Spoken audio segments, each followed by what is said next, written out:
All right, first time buyers, today's PSA is about tax returns. If you are looking to buy a house using any type of lender financing, you have to show tax returns at some point.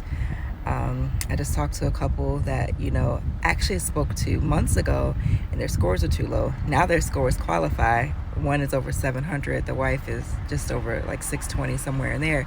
So everything looks great. And I'm collecting documents, and I say, hey, can I get the tax returns for the last 2 or 3 years? Now, typically I don't ask for this up front, but I know underwriting will ask for it at some point. Turns out the husband has not filed a tax return.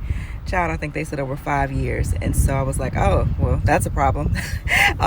There's no world where you could make, I don't want to say too much about their income, but, according to the IRS, anything over $600 requires you to file a tax return, or at least to report it.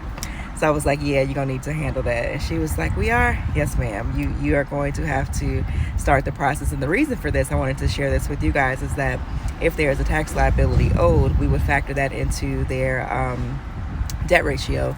And of course, that would change the percentages. So PSA, if you have not filed your tax return and you're trying to buy a house, please go get that done. All right, that's all I got for y'all today. Bye.